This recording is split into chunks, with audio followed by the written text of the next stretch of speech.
Welcome everyone. Today I will be presenting a simulation of a simple ATM interface. We will explore how it works and understand basic ATM operations. Myself Rahul, an IIT Roorkee student.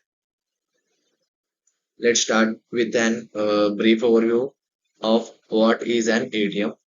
An automated teller machine is a comprised device that allows user to perform various financial transactions such as checking account balances, withdrawing cash, and making deposits.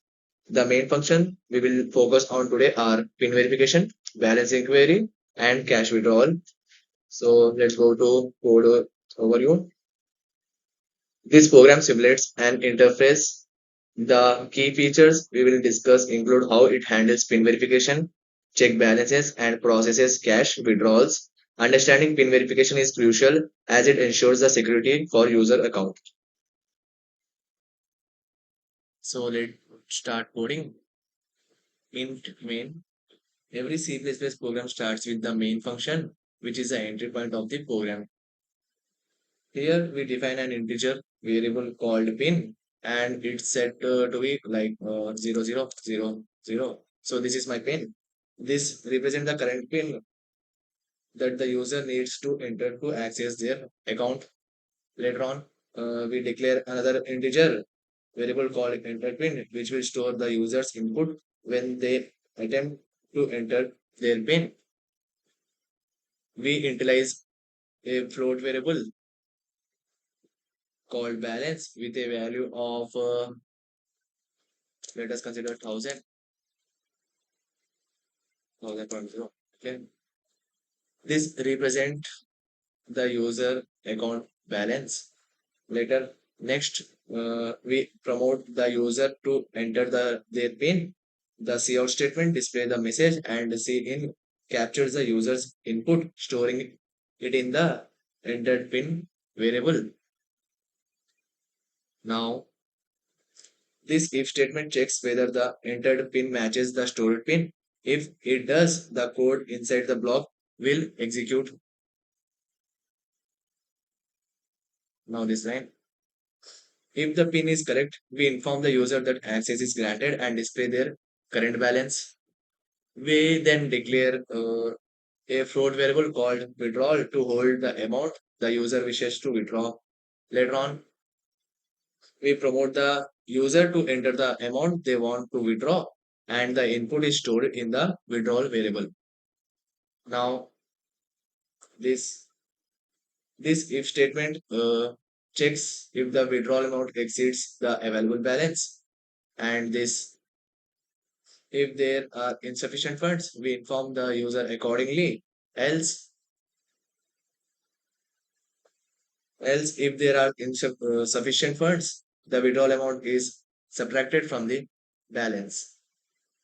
Now, we display an success message along with the uploaded balance, and this else statement follows.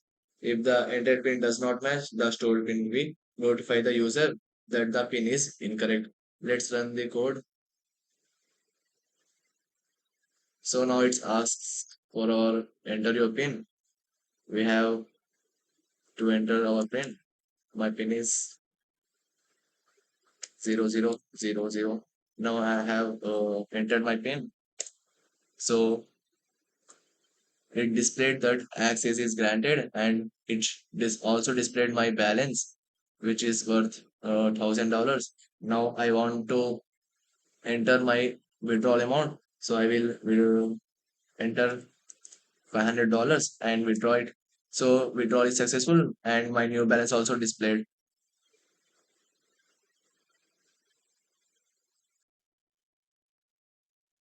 Logic explanation. First, pin verification. In this section, the program checks if the entered pin matches the stored pin. If the pin is correct, access is granted and the user can proceed. If it's incorrect, access is denied, ensuring security and preventing unauthorized access. We will look after next. We look at the withdrawal process. The program checks whether the requested withdrawal amount is less than or equal to available balance. If the funds are sufficient, the balance is updated. and the transaction is successful. If not, the user is informed of insufficient funds. Common issues. It's also important to consider common issues. For instance, what happens if a user enters the wrong PIN multiple times or tries to withdraw more than their balance? The code addresses this situation by displaying a appropriate message to guide the user, like incorrect PIN entry or insufficient funds. Conclusion. In conclusion, we have covered the key component of a simple ATM interface, emphasizing the importance of secure PIN entry and the basic operation involved. This foundational understanding can help